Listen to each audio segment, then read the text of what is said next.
You don't even know why they've come back into your thoughts. You weren't thinking about them yesterday. You haven't spoken in so long. And yet suddenly they're there, lingering in your heart, slipping into your prayers, showing up in your dreams. The unsettling part is, you don't even know what it means. Is it love, desire, regret, or something deeper, a message you can't quite read? It's confusing, isn't it? You open your phone, and there's their name on a reel, an old photo, a message from weeks ago. You scroll past it, but the feeling stays, and you begin to wonder, did this happen for a reason? Is it a test or a sign? Should I reach out, or is this my cue to finally let go? No one really talks about this stage, the strange limbo when someone keeps appearing in your life for no clear reason. Not physically, but mentally, emotionally, even spiritually. You can't control it, and you can't fully explain it. It's like their presence quietly trails behind you, waiting for you to decide what to do next. And that's where most people get lost, because they either obsess or they shut down completely. They either dive into unstable emotions or dismiss what might have been an answer to a prayer they forgot they made. But here's the truth most people won't tell you. Just because you can't stop thinking about someone doesn't automatically mean it's love. And just because it hurts to think of them doesn't mean it's wrong. Sometimes it's something deeper. Sometimes it's divine wisdom trying to draw your attention, not toward them, but toward yourself. This isn't about romance, it's about clarity. Because while your heart can confuse you, true guidance never will. So if someone keeps showing up in your mind and you're tired of not knowing why, stay with me. What you're about to understand might not be what you wanted, but it's exactly what your soul needs. When you can't stop thinking about someone who isn't even in your life, no conversations, no messages, no interaction, but somehow they keep showing up. It's strange. They appear in the way your chest tightens when you hear their name. In the dreams that feel so vivid, you wake up missing something. In the prayers you whisper, even when you're trying not to mention them. And the hardest part? You don't even know why. So you start overanalyzing. Is it my ego, my desires, or a test? A sign? A punishment? Your mind runs through every possible reason. Maybe they're your soulmate. Maybe it's one-sided love. Or maybe it's your ego turning an unfinished story into an obsession because you never got closure. Be honest. Half the time, it's not even the person you miss.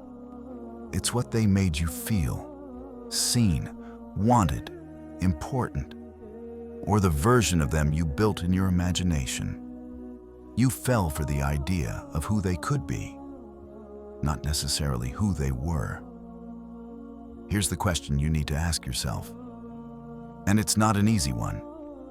If they were truly meant to be in your life, why are they only in your thoughts and never in your reality? Because sometimes the thoughts aren't divine. They're your loneliness disguised as hope. And sometimes, yes, they're there for a reason. Maybe it's because of an old prayer, a longing you once whispered that's resurfacing. Not to restart something, but to refine you. To remind you of what you're still holding on to. The prophet said that the heart of a person turns more often than a pot of boiling water. Your thoughts aren't always messages. They can be storms, passing without meaning, testing what's within you. But if every time that person crosses your mind, your faith weakens, your focus fades, and your prayers become desperate, that's not love. That's a warning. Because anything that drags you away from peace and devotion was never placed there for your good. You're not losing your mind, and you're not weak. You're learning the difference between what was planted with wisdom and what was born from emotional hunger. That takes time. When affection turns into fantasy, it becomes a trial. You stop loving the real person. You start loving the idea of them your mind created. The conversations you never had, the healing you thought they'd bring, the image of someone who would guide you closer to faith, even though, in truth, they never asked how your soul was doing. That's the quiet trap no one warns you about. When love shifts from real to ideal, when you cling to the fantasy instead of facing the truth. Because fantasies don't ask permission. They don't care about reality. They build entire futures in your mind from one smile, one glance, one kind word. Before you know it, your heart is invested in someone who may not even remember your name. That's how love becomes a test. It no longer softens your heart toward peace. It hardens it toward destiny. You start resenting unanswered prayers. You start questioning why things didn't work out. You blame fate for not delivering what your imagination promised. And what makes it worse? You keep feeding the illusion. You replay old conversations. You scroll through memories. You look for signs where there are none. And in doing so, you let the fantasy replace your faith. We keep searching for signals, even after God has clearly closed the door. And deep down, it's not clarity we're asking for. It's a shortcut to make the fantasy real. The prophet once said the eyes can commit betrayal through a lustful look. And what is fantasy if not the betrayal of the heart? When your heart gives itself away without marriage, commitment, or reality, you're not only hurting yourself, you're disconnecting from the only one who can truly write your love story. You can't expect peace from a story you're forcing into existence. Maybe that's why you feel drained. Not because love itself is forbidden, but because your idea of love has become a distraction from the one who created it. Ask yourself this: if this person never becomes yours, could you still be at peace with the author of your life? The next truth is heavier but necessary. Sometimes you're not really thinking about them, but about who you were with them. It's easy to believe you miss a person, but often what you actually miss is how you felt when they were in your life, or how strong your prayers were when hope still lived in you, or how their presence made your pain seem lighter. You're not fixated on their face. You're fixated on the version of yourself that felt seen, wanted, or alive when you thought of them. When that feeling fades, when the person disappears or the story ends, you're not just mourning them, you're mourning yourself, the version of you who believed love was close. That's why your mind replays old scenes, imagines reunions, or quietly checks their life from afar. It's not only holding on to someone, it's trying to reclaim a piece of you that became attached along the way. It always starts the same. One memory turns into a loop. One prayer becomes a playlist. One thought grows into a habit. And suddenly, you're searching for divine signs while ignoring the ones inside you. The exhaustion, the distraction, the quiet ache that tells you you're not really present anymore, even when you're surrounded by people who care. Here's a hard truth. Sometimes the person you can't stop thinking about has already moved on. Sometimes they were never meant for you at all. And what you're calling a sign might just be your pain echoing back as hope. God reminds us in the holy text that you may dislike something that is good for you and love something that is bad for you. And He knows while you do not. That verse doesn't comfort you when you're calm. It strikes when you're clinging, when you're begging for what you think will complete you, unaware that something better is already waiting behind the unseen. You can't move forward until you accept this. You don't need closure from a person when God was the one who ended that chapter. What if they were a test, not a sign? You keep repeating their name, connecting dots that don't exist, thinking maybe their glance meant something, maybe that dream was a message, maybe destiny is pointing you toward them.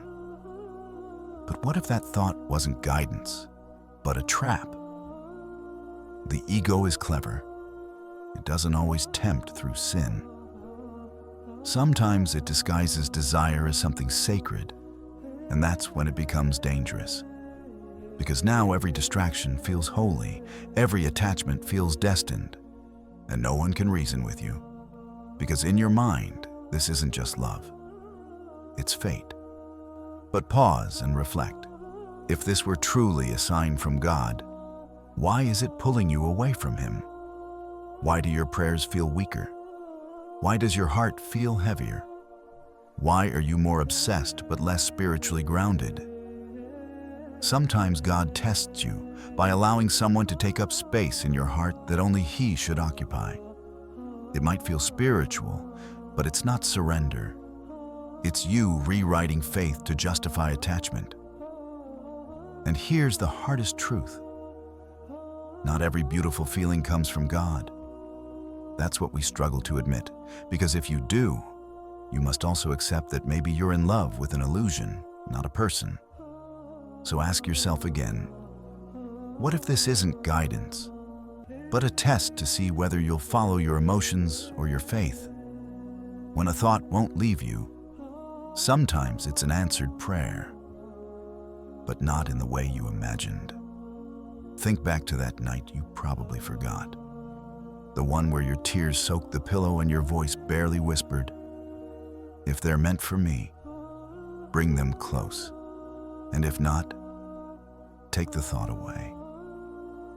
But the thought never left, and now months later you're wondering, was that obsession? Or was it the prayer unfolding in another form? Here's what most people miss. Not every answered prayer brings peace. Some bring discomfort first. Some bring confusion. Because you didn't just ask for them, you asked for truth. And truth doesn't always come wrapped in comfort.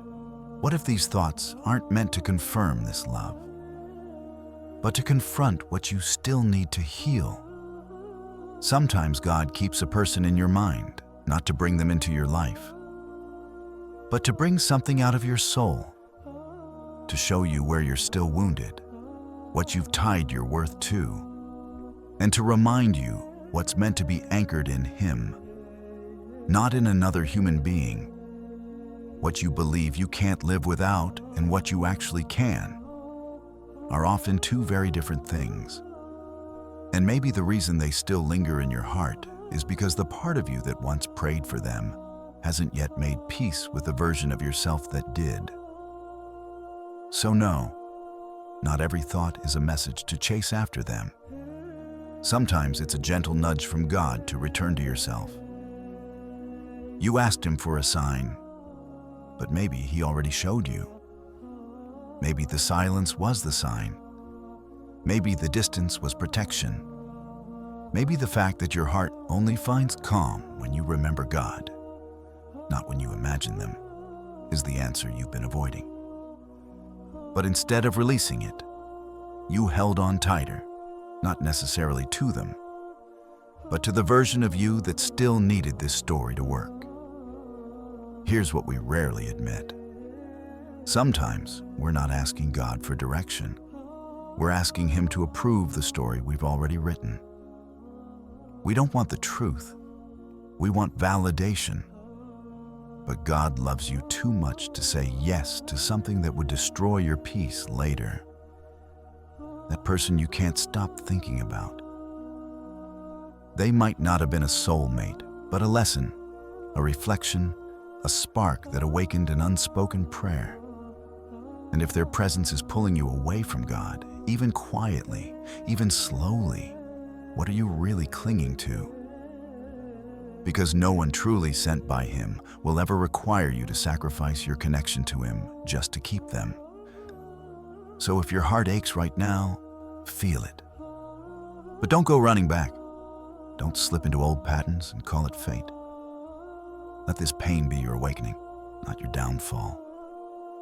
And if you're still unsure, make this prayer tonight before you sleep. God, if this person is good for my faith, my heart, and my afterlife, bring them closer in a way that draws me nearer to you. And if they are not, then remove them with kindness and heal the part of me that still wanted them.